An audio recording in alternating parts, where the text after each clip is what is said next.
With all the rumours of Android updating to KitKat 4.4 or whatever it's going to be known as any day now, and with all the announcements in June, it's great to see that Google has started to update some of their key applications. So, I'm Michael from Copper vs Glass, and this is going to be a look at the new Google Plus application, and we're also going to have a look at some of the great new features that you get included. So, let's take a look.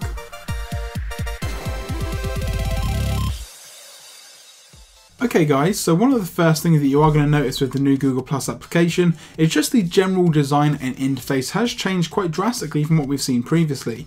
If you've used an app called Path, which was a previous social networking app that didn't really take off in my opinion, it looks very similar to that. It's got more of a dark burgundy red, it's got your circular avatar just up in the corner, and just in general the way that you interact with the application is different. There's no menu bar to slide out from the left hand side like there used to be, but we'll get more into that in just a second. One minor thing that has changed, but some people will greatly appreciate if you've got thousands of photos backed up to Google, is that now once you're in the Photos application, you can scroll using the scroll bar on the right hand side, and it'll actually give you months just up here on the top left. So it's going to be far easier to go through all of those photos you've got to find exactly what you're looking for. Going back to the navigation side of things within the new Google Plus, you can see here that if you try and scroll out from the left hand side, you're not going to be able to because the scroll bar and the navigation bar from the left hand side is now gone. Instead, there's a bar at the top that you can select to go to your circles and also the communities that you need, and it's also where you're going to get access to things like photos, location, and also your events. There's now a share button or a create button down in the bottom right hand corner, and when you select that, it's going to give you the option to put a post onto Google+. Now you can see here again that the interface is completely different. You've got your photos down the bottom which you can easily scroll down to, and you've got things here for adding your location and things, emojis, links, etc. Now if you zoom in, you can actually see there's also a camera button which gives you a live, if not a bit obscured view of what you're going to be taking a photo of, and if you click on that, it's going to give you the option to take a photo or a video and then take you straight to the camera application. So it's going to be really quick for sharing those photos that you want to get out on the internet. I'm on the Copper vs Glass Google Plus page now, but you can also go to the bar along the top and change really easy between your profiles, so you don't have to pull out from the sidebar like you used to with the old application, which is really nice. Within your profile as well, it does show the view count of your page, which has been available on the web version for quite a while now, and also when you're scrolling you can see some new transition effects that bring down coloured bars and things like that, which is definitely nice.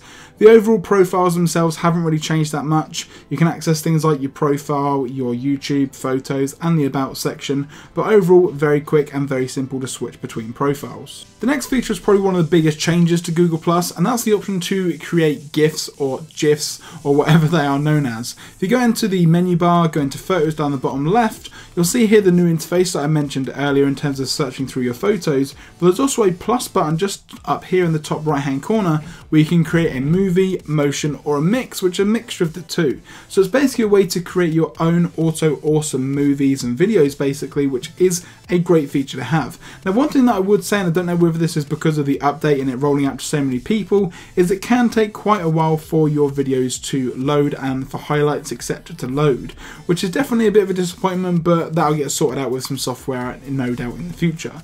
So once you've selected the photos that you want, you just go on to the select function, and again it's then going to create the auto awesome video for you. Now again it mentions that it's downloading, so I don't know whether it's going to be saving the photos in the cache of the phone for instance, because one thing that I would say is again this does take a bit longer than I would have liked it to.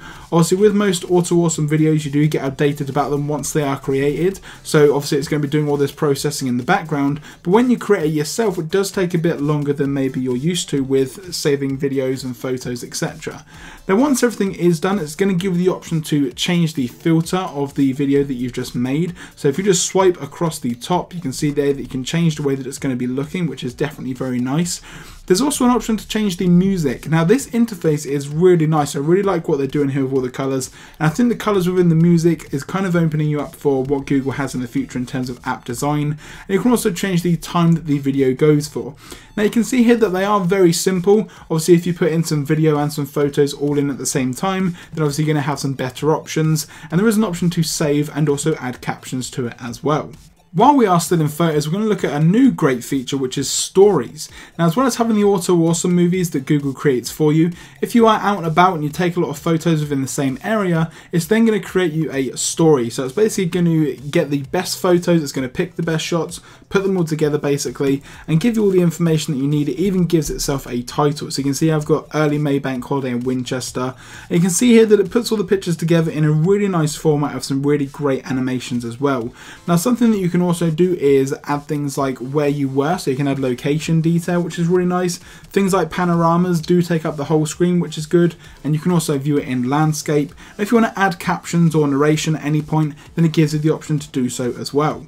So overall, I really do like this design. Now if I go back to my library, you can see here that it does take up the full screen, which is really nice. It gives that immersion mode. And if I go to another one here, you can see that it gives a really nice map animation of where I went that day. And this one actually has separate days within the story, so you can see here that it's the second day, gives the date and some really nice bokeh effect as well. And just overall, I really do like this new story interface that Google's pushing out. So you don't have to worry about putting photos into an album or anything like that. Google's going to be doing all of that for you with the new Google Plus application, stories, and Auto Awesome. And that's pretty much going to do it, guys, for this update of the Google Plus application. Like I say, I can't wait to see what Google have got planned for future applications, and if this is the start, then I'm going to be really excited.